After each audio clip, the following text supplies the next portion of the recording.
Part 2, guys. And Squid Kid just fishing, yup. And duck, oh, no, what the heck? Nope.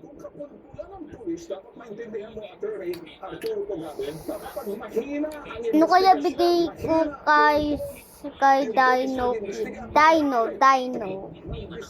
Flashlight, oh shit. Yeah. Yes. What the fuck are you doing? Public service program. I think you listen carefully because may nagrabe ako dito. Whether you like it or not. Lastly, oh, come on. We're about to get a diamonds. Okay, my first ever barber. Let's see how good this is. 1, 2, 3, 8. Oh, yo, I'm just kidding, bro. I'm just kidding. Wait. Oh, I learned a new technique. Let's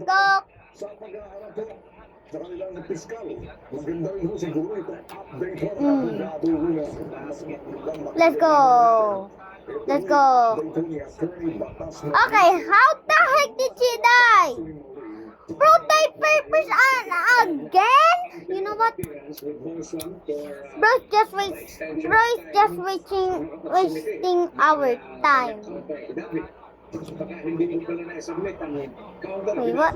Huh? She died here, but how did she die here from this?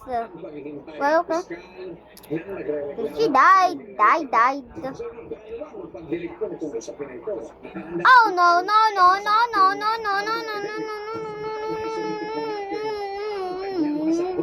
Isang dokumento at nagpapahayag na ang complainant ng Software Pilipinas Corporation dinasagot doon po sa counter affidavit dahil sinamito po natin. No, this is a humihingi sila hot pot. Upang magsulite ng kanilang sagot sa sagot. Hindi lang isang sagot, dalawa pa. Okay, perfect.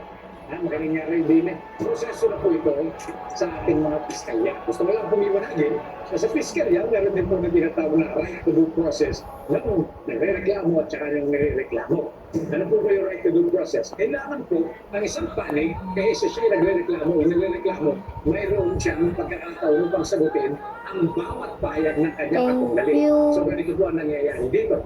Pero sa totoo lang, sa ating pong mga kaso sa piskalya, pag nagsumiti na ng complaint o ng isang sinumpang salaysay para magreklamo. What the heck is it? An amber bag? Wow!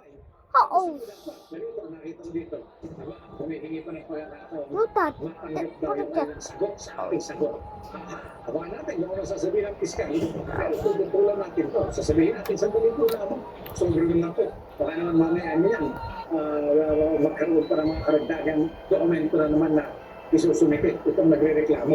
Bakit po? Hindi ba sila kumbinsido sa unang reklamo? Oof.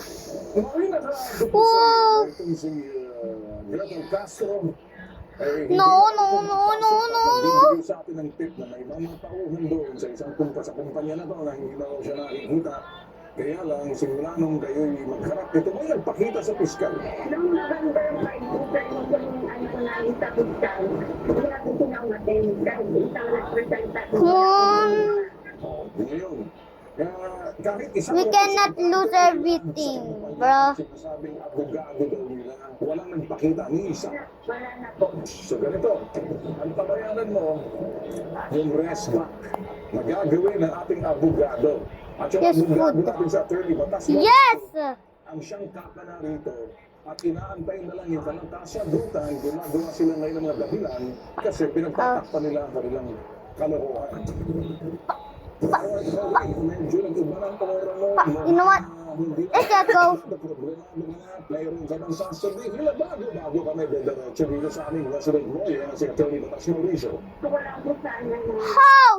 What do you... kahit na magawin na makaawa ang harapan ko, hindi pa ko papayag ko.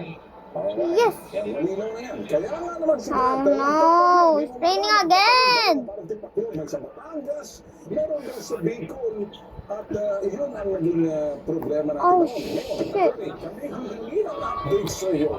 Una po ay ang aking This is the only way. tagapagligtas para may Jesus. Sapagkat nilalapat niya na makamit.